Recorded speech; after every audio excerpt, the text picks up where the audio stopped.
Creo que es importante señalar, y retomando el cierre de Loíza, hay una agenda y hay políticas que avanzan en términos de privatización, mercantilización de la educación. Entonces, ahí la combinación de estrategias de confrontación con esas tendencias, al tiempo que se piensan propuestas,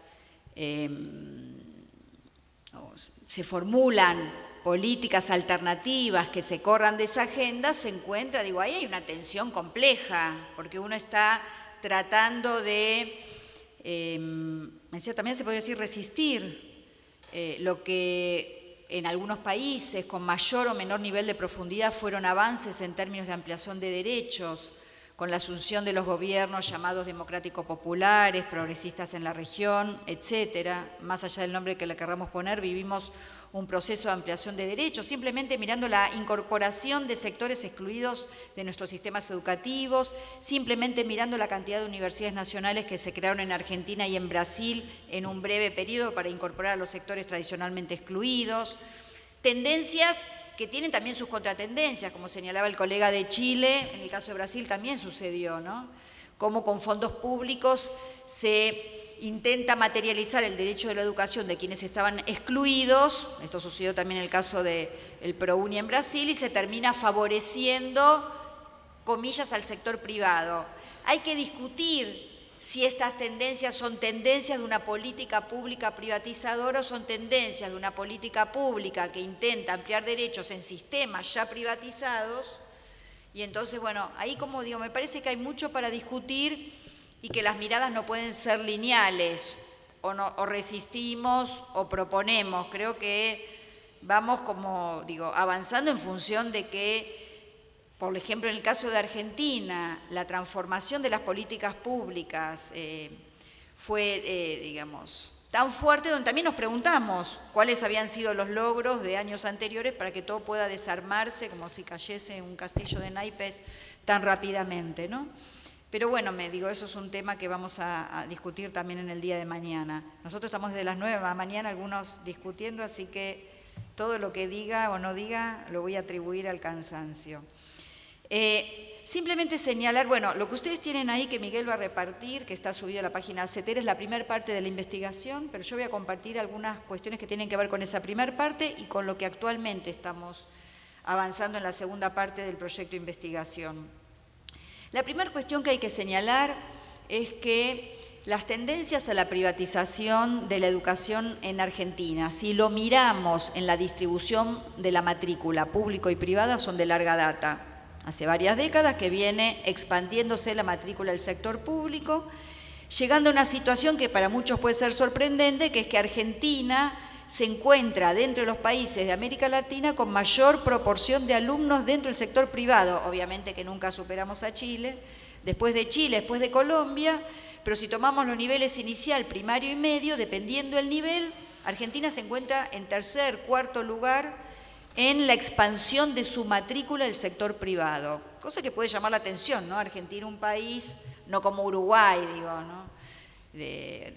Pero similar en algún momento, no ahora como Uruguay, digo, de su tradición en términos de la educación pública, los alumnos no van con moña a la escuela, pero sin embargo hemos tenido una larga y extensa tradición de expansión de la educación pública que empieza a revertirse. Algunos ponen la crisis algunos ponen a mediados de siglo, cuando empiezan los subsidios al sector privado, otros ponen la crisis con la crisis del Estado de Bienestar en la década de los 70, dictadura de por medio y lo que sucedió de allí en más.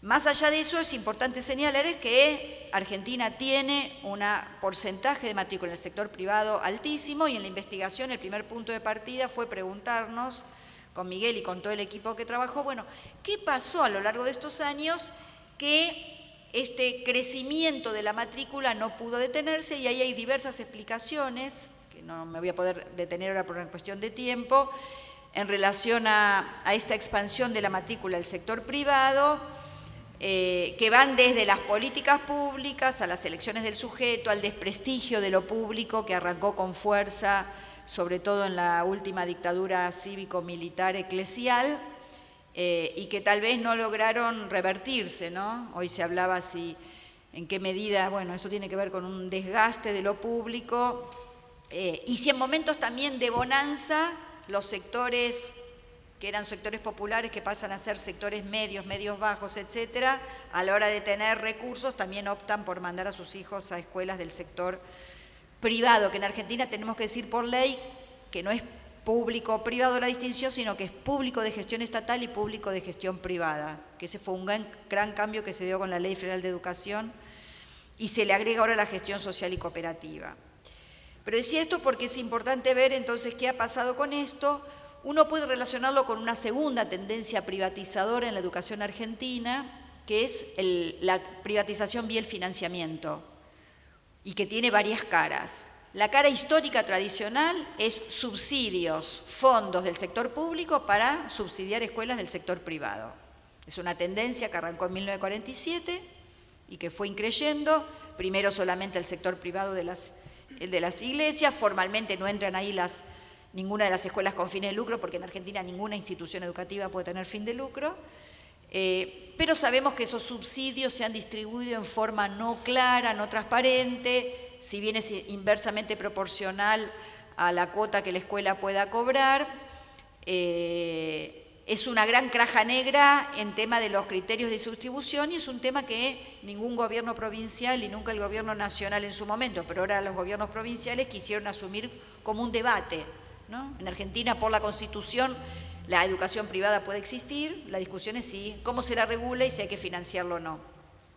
Y Argentina destina una mayor proporción, es uno de los países de América Latina, sacando Chile con su modelo de financiamiento a la demanda, es uno de los países que mayor proporción de su presupuesto público destina a subsidiar escuelas de gestión privada. Otra tendencia privatizadora vía el financiamiento, y es la que estamos analizando con fuerza hoy, es toda la transferencia de recursos que el Ministerio está haciendo a ONGs, a empresas del sector privado y a universidades privadas. La presencia de ONGs en la Argentina no es nueva. En la década de los 90 las ONGs se expandieron con mucha fuerza, pero la diferencia es que uno podría decir que en los años 90 tuvieron una gran expansión e intentaron establecer temas de agenda. Uno podría observar que entre el 2003 y el 2015 estas ONGs no tuvieron un papel central en la definición de la agenda pública en materia educativa y en la implementación de las políticas públicas, aunque algunas pocas ONGs tenían convenios con el Ministerio Nacional y los ministerios provinciales, y sí comenzaron a adquirir nuevamente un rol central a partir del cambio de gobierno en diciembre del 2015. Entonces, ¿qué es lo que observamos nosotros? Es que hay otros interlocutores en la discusión de la definición de la política pública. Ya no son los sindicatos. En Argentina tenemos 5 sindicatos con representación nacional, en un contexto de desvalorización, persecución a los sindicatos docentes. Digo, persecución que llega a niveles de persecución y agresión personal, como el que sufrió el secretario general del Sindicato Único de Trabajadores de la provincia de Buenos Aires, perteneciente a la CETERA, de un presidente atacando públicamente a un representante electo por sus propios docentes, que llegó a niveles de violencia física cuando la CETERA intentó instalar la escuela itinerante frente al Congreso. En ese contexto cambian los interlocutores. ¿Y quiénes son los nuevos interlocutores de la política pública? Obviamente que son fundaciones del sector privado, ONGs, algunas promovidas por el propio gobierno, y esas ONGs pasan a ocupar un lugar central en la definición de la política educativa a partir de definir temas de agenda, gestionar programas, tener una incidencia muy fuerte en la formación docente. Acá hay otra tendencia privatizadora, que es en la formación docente, con sus programas de liderazgo educativo, con su formación y capacitación, sobre todo en los principios de la nueva gestión pública y en especial en el liderazgo educativo, en la instauración de un modelo educativo centrado en la medición y en la evaluación de resultados, todo el paradigma de la accountability, ser performativos, etcétera, y también tener, y esto también es muy importante para, prestar atención que está sucediendo en la Argentina, es que estas ONGs empiezan a tener un lugar central, algunas lo tenían, pero un lugar central en la producción, control y difusión de la información pública. Producción de información pública, control de la circulación de esa información y difusión de la información pública. Esas ONGs, uno podría ver Barken Foundation, INECO, Liderar, Enseña por Argentina, Proyecto Educar 2050, Fundación Cimientos, etcétera, etcétera. ¿Qué es lo que aparece, decía entonces, como aspecto a señalar? Es que todas estas, el Ministerio firma convenio con estas fundaciones y le traslada cuantiosos recursos. No hemos tenido acceso a cuáles son los recursos de todas estas fundaciones, salvo en un solo caso, que es el caso de la Fundación Barkey. Y me interesa, estamos reclamando con CETERA, pedimos los convenios, logramos los convenios. Todos esos convenios son convenios marcos y tienen un anexo. Ese anexo que no conocemos es donde aparecen estas cláusulas. En el caso de la Fundación Barkey, que no sé si todos la conocen, vinculado a GEMS Foundation, SUNY Barkey, el presidente Macri cuando asumió se reunió con él en Davos, es quien gestiona el premio al docente, el Teacher Prize, Global Teacher Prize, al mejor docente del mundo, y es quien gestiona las escuelas de bajo costo que se venden a diversos países del mundo. Esta fundación, que abrió su sede en la Argentina, es decir, que tiene su inscripción local acá, digo esto ¿por qué? Porque el convenio aún así es en dólares y a la fundación se le paga en dólares, y así está firmado el convenio. Esta fundación se instaló, llamada por el presidente, un exministro que llamaba a traer capitales privados, inversión privada, se instaló en la Argentina, donde se han firmado convenios a través del Ministerio de Educación de la Nación con 4 gobiernos provinciales y la fundación por 3,5 millones, 3,600,000, 3,5 millones de dólares con cada una de las provincias. ¿Para qué? Para dar cursos de liderazgo educativo.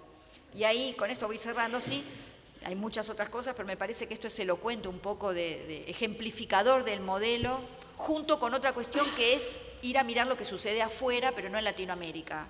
Mandamos docentes a ver qué sucede en Finlandia, en Estados Unidos, copiamos modelos de afuera, pero que nunca son modelos latinoamericanos, sino modelos de afuera.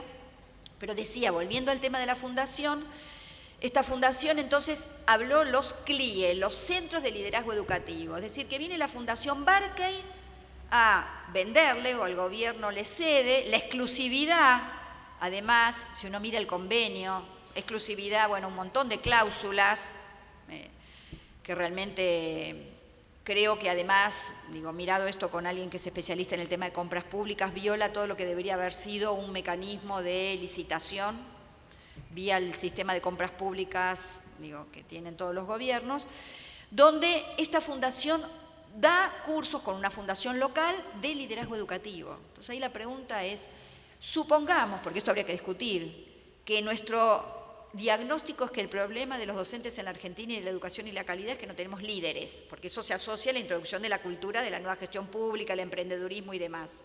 Supongamos que admitimos que ese es el diagnóstico. La educación pública está en crisis porque en la escuela no hay verdaderos líderes como directores. ¿Necesitamos firmar un convenio con una fundación, con SUNY Barkey? ¿No hay en la Argentina especialistas que puedan dar curso de liderazgo educativo? ¿No hay en los diversos países? Digo, creo que esto es el mejor ejemplo en términos de los valores que promueve, pero en términos de lo que implica trasladar el financiamiento público a una fundación, a una ONG sin fines de lucro, que tiene fines de lucro y fines claros en relación a un modelo educativo que quiere instituir. Con esto voy cerrando, digo, hay muchas otras tendencias para analizar en relación a lo que sucede con la privatización en Argentina, pero creo que este es el ejemplo más elocuente de cómo se piensa el lugar de los docentes, el lugar del saber experto, el lugar de las fundaciones extranjeras y a qué se están destinando los recursos públicos junto con la evaluación, para lo cual también se contratan fundaciones privadas, ¿no? En la presentación de Chile, bueno, decía, aunque no lo veamos, Pearson siempre está, ¿no? Pearson siempre ahí aparece, pero cómo se está contratando fundaciones para hacer aquello además que antes hacían o podían hacer las universidades nacionales, que eran las consultoras privilegiadas del Estado, ¿no? Bueno, en esto estamos avanzando en poder transparentar toda esta información de un gobierno que hace de la transparencia una bandera central y toda esta información no aparece, no es transparente.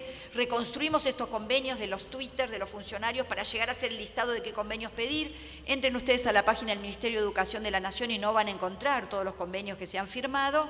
Así que por allí caminamos también, ¿no? Por hacer transparente y dar visibilidad a el modelo educativo que subyace a estas propuestas de privatización y en qué se utilizan los fondos públicos, por lo menos los del Ministerio de Educación de la Nación. Muchas gracias.